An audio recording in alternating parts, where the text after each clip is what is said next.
अस्सलाम वालेकुम गाइस, उम्मीद है आप सब खैरियत से होंगे। मैं आप सबको अपने चैनल में वेलकम करता हूं। अगर आप पीपीएससी, सीएसएस और इस तरह के दीगर कंपटीशन एग्जाम की तैयारी कर रहे हैं तो आप एक बेहतरीन वीडियो पे आ गए। उम्मीद है आपके लिए वीडियो बहुत ज़्यादा हेल्पफुल साबित होगी। तो हम कंटिनेंट का टॉपिक पढ़ रहे थे, जिसमें से हमने एशिया और अफ्रीका कंटिनेंट पहले ही प्रीवियस वीडियो के अंदर डिस्कस कर लिया है। आज जो हम यूरोप कंटिनेंट को डिस्कस करने जा रहे हैं और उसके रिलेटेड जितने भी पास्ट पेपर्स में मुख्तलिफ एमसीक्यूज इस टॉपिक से लिए गए हैं उन सबको हमने इकट्ठा किया है। जो मुख्तलिफ बुक्स हैं पीपीएससी की और पास्ट पेपर्स हैं, इसलिए ये वीडियो आपके लिए बहुत ज़्यादा इम्पोर्टेंट है और आपका इसका हर स्टेप समझना और याद करना किसी भी कंपटीशन एग्ज़ाम के लिए आपके लिए बहुत ज़्यादा हेल्पफुल होगी इंशाल्लाह। तो बढ़ते हैं अपनी वीडियो की तरफ। हमारे आज का जो वीडियो का जो पहला पॉइंट है वो है कि यूरोप का एरिया वाइज कौन सा कंट्रीज है, कौन सा रैंक है। तो वो आफ्टर एशिया स्मॉलेस्ट कंटिनेंट है एशिया के बाद। इसके बाद जो इसका एरिया 18.18 मिलियन है, ये इतना कोई ख़ास नहीं पूछते हैं। पॉपुलेशन भी इतनी कोई ख़ास नहीं पूछते कि कितनी है, 750 मिलियन है जितनी भी है। और इसके बाद नंबर ऑफ़ कंट्रीज़ पूछ लेते हैं कि कितने हैं यूरोप के अंदर टोटल कंट्रीज़, ये पूछते हैं, काफ़ी दफ़ा पूछता है, 44 है। इसी तरह बात पूछ लेते हैं कि लार्जेस्ट कंट्री इसमें कौन सा है एरिया वाइज, वो है रशिया। और स्मॉलेस्ट कंट्री कौन सा है, वेटिकन सिटी है। और वर्ल्ड स्मॉलेस्ट सी जो होता है ना, जिसको बाल्टिक सी कहते हैं ना, बाल्टिक सी, जब हम सी ओशन का टॉपिक पढ़ेंगे तो वहाँ पे हम ज़्यादा एक्सप्लेन करेंगे, क्योंकि यहाँ पे यूरोप के अंदर बाल्टिक सी सारा के सारा मौजूद है। तो इस वजह से हम कहते हैं ना कि world smallest sea is also in Europe continent के अंदर है। ठीक है।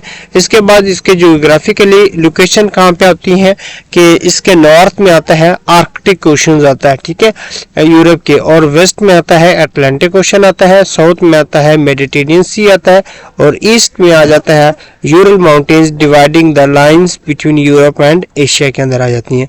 इसके अंदर मुख्तलिफ पेंसिलोनिया है, जिसको आइबेरियन पेंसिलोनिया, इटालियन पेंसिलोनिया, स्कैंडिनेवियन है एंड बल्कान है। इसके बाद मेजर रिवर्स अक्सर औकात पूछ लेते हैं कि डूनव रिवर कहाँ पे है, वोल्गो रिवर कहाँ पे है, रीन रिवर कहाँ पे है, सीन रिवर कहाँ पे है, थेम्स रिवर कहाँ पे है, ये अक्सर औकात पूछे गए हैं। इसके बाद इंपॉर्टेंट माउंटेन्स हैं, आल्प्स माउंटेन रेंज कहाँ पे वाक़ है, पेरेंसिस माउंटेन रेंज कहाँ पे है, यूरल माउंटेन्स रेंज कहाँ पे है। और यूरल माउंटेन जो रेंज है ये कौन से दो कंटिनेंट्स को सेपरेट करती हैं, डिवाइड करती हैं, ये करती हैं यूरोप और एशिया को। इस तरह भी पूछ सकते हैं। इसके बाद आइलैंड्स के ऊपर पूछ लेते हैं, ब्रिटिश आइलैंड्स होती हैं या आइसलैंड होती हैं, साइसले होते हैं, ये इतना कोई खास कभी पूछा नहीं है।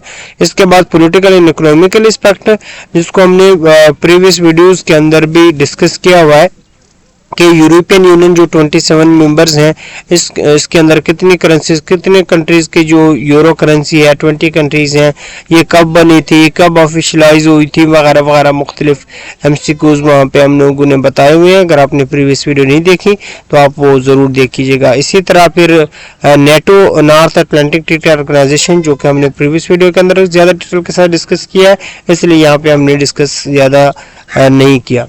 शेंजन एरिया वो होती हैं, वो कौन कौन से कंट्रीज हैं, उसमें कितने कंट्रीज आती हैं, वो भी प्रीवियस वीडियो के अंदर है। वर्ल्ड वार्स वंस एंड जो 1914 से 1918 तक, ये भी पूछ लेते हैं कि वर्ल्ड वार 1 कब लड़ी गई थी और वर्ल्ड वार 2 1939-1945 ये कहाँ से ओरिजिन होती थी। और ये होती थी यूरोप से, यूरोप कंटिनेंट से हमेशा। वर्ल्ड वार 1 भी और वर्ल्ड वार 2 भी ये ओरिजिनेट हुई थी यूरोप से। इसके बाद फेमस लैंडमार्क, ये बहुत ज़्यादा पूछा गया है कि इफेल टावर कहाँ पे है, पेरिस फ्रांस के अंदर वाक़ है।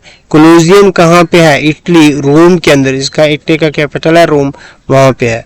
इसके बाद बिग बेन कहाँ पे है, ये यूके के अंदर वाक़ है। एक्रोफेल्स कहाँ पे है, ग्रीसिस। और उसके बाद वेटिकन सिटी कहाँ पे है, होली सी। वेटिकन सिटी का एक दूसरा नाम है होली सी, और यहाँ पे शायद नाम मैंने लिखा, ये इटली के अंदर वाक़ है। कहाँ पे है, इटली के अंदर। और मेजर एयरपोर्ट्स, ये तो बहुत ज़्यादा दफ़ा पूछा गया कि हेथ्रो एयरपोर्ट्स कहाँ वाक़ है, तो ये लंदन के अंदर वाक़ है, जो कि यूरोप के अंदर है। Paris, Charles de Gaulle, Frankfurt, ये कहाँ पे वाकई यूरोप कंटिनेंट के अंदर है। Asia and Europe continent is also, इन दो चीजें आपस में जहाँ पे मिलती है ना उस जगह को कहते हैं यूरेशिया। क्या कहते हैं? यूरेशिया कहते हैं। इस तरह भी पूछ लेते हैं ना कि यूरेशिया कंटिनेंट किन दो कंटिनेंट को कहा जाता है, वो एशिया और यूरोप को। मोस्ट पॉपुलस कंट्रीज कौन सी है, यानी आबादी आप लोग पास कौन सा है? रशिया, मॉस्को है। स्मॉलेस्ट बाय पॉपुलेशन कौन सा है? वेटिकन सिटी है। स्मॉलेस्ट बाय एरिया कौन सा है? वो भी वेटिकन सिटी है। Vatican City Holy See is in Italy के अंदर वाक़ है, ये पूछा गया है कई दफा। इसके बाद मोस्ट विजिटेड सिटी कहाँ पे है यूरोप का? वो पेरिस है, फ्रांस का जो कैपिटल है। स्कैंडिनेवियन कंट्रीज, ये तो भी बहुत ज्यादा दफा पूछा गया है कि कितनी कंट्रीज हैं स्कैंडिनेवियन कंट्रीज हैं, ठीक है। या कभी ये पूछ लेते हैं कि कोई दो का नाम दे देते हैं, तीसरा कौन सा था, या इस तरह वगैरह के में से कौन सा स्कैंडिनेवियन कंट्रीज है, मुख्तलिफ वे से पूछ लेते हैं। तो 3 स्कैंडिनेवियन कंट्रीज हैं ट्रेडिशनली, जिसमें नॉर्वे है, स्वीडन है और डेनमार्क है। इसके बाद जो इटली है इसको बूट ऑफ यूरोप कहते हैं। क्या कहते हैं? Boot of Europe, because of its boot shape geographical outline होती है। स्विट्जरलैंड को कहते हैं playground of Europe, playground of Europe. Turkey को क्या कहते हैं? Is the sick man of Europe कहते हैं। क्या कहते हैं? सिक मैन ऑफ यूरोप। अच्छा, इंग्लिश चैनल्स का नाम आपने अगर आप पीपीसी की पहले तैयारी की हो तो वहां पे देखा होगा। इंग्लिश चैनल कहाँ पे है? नॉर्थ सी के अंदर। और नॉर्थ सी जो होता है ना, इंग्लिश चैनल के ऊपर थोड़ी थोड़ी एमसीक्यूज मजीद पूछ लेते हैं कि ये कहाँ पे है। ये सेपरेट करता है साउदर्न इंग्लैंड को नॉर्दर्न फ्रांस से। ये हमसे कुछ पूछा जाता है कि इंग्लिश चैनल जो है ना ये साउदर्न इंग्लैंड को किससे सेपरेट करता है? ये नॉर्दर्न फ्रांस से। और इसकी टोटल लेंथ कितनी है इंग्लिश चैनल का, ये पूछ लेते हैं। 560 किलोमीटर अप्रोक्सीमेटली है। और ना इंग्लिश चैनल जो होता है ना, इसको दूसरा नाम कौन सा होता है? डूअर स्ट्रेट भी कहती हैं। और इसका नियरेस्ट पॉइंट कहाँ पे होती है? 34 किलोमीटर पे, ये पूछ लेते होते हैं, ठीक है। इसके बाद आती है लैंडलॉक कंट्रीज। टोटल तो लैंडलॉक कंट्रीज 44 है, लेकिन यूरोप के अंदर कितनी लैंडलॉक कंट्रीज हैं? लैंडलॉक कंट्रीज कौन से कंट्रीज होती हैं? Have no direct access to the sea, जिन कंट्रीज का डायरेक्ट एक्सेस सी के साथ नहीं है उनको लैंडलॉक कहती हैं। और यूरोप के अंदर 16 लैंडलॉक कंट्रीज हैं। अच्छा, कुछ लैंडलॉक कंट्रीज होती है ना वो डबल लैंडलॉक हैं। डबल लैंडलॉक का मतलब ये है, एक तो उनका डायरेक्ट एक्सेस नहीं है, दूसरा उनके बॉर्डर में जो कंट्रीज आ रहे हैं वो भी लैंडलॉक हैं, ठीक है। Surrounded only by landlock countries, जैसे कि लिechtenstein है, बॉर्डर ऑस्ट्रिया के साथ है जो कि लैंडलॉक है। स्विट्जरलैंड के साथ है, वो लैंडलॉक है। इसके बाद Vatican city surrounded by Italy है, which is not landlock but Vatican city has no direct access to the sea, इसको भी आप लोग कहते हैं, ठीक है। और इसके अलावा एक उज़्बेकिस्तान है जो कि एशिया कंटिनेंट के अंदर आता है, वो भी डबल लैंडलॉक कंट्रीज हैं, ठीक है। और एक और एमसीक्यू यहाँ से विटिकन सिटी से मुझे याद आया कि वो कौन सा कंट्रीज है जिसको कंप्लीटली तौर पर कवर किया हुआ है इटली ने, ठीक है, यानी चारों साइड से। तो वो कौन सा है? वो विटिकन सिटी है। अब कुछ कंट्रीज हैं जो जिनके कैपिटल्स बहुत ज्यादा इंपॉर्टेंट है पीपीसी के पेपर में या दूसरे कंपटीशन के लिए से, जैसे कि यूके का कैपिटल कौन सा है? लंदन है।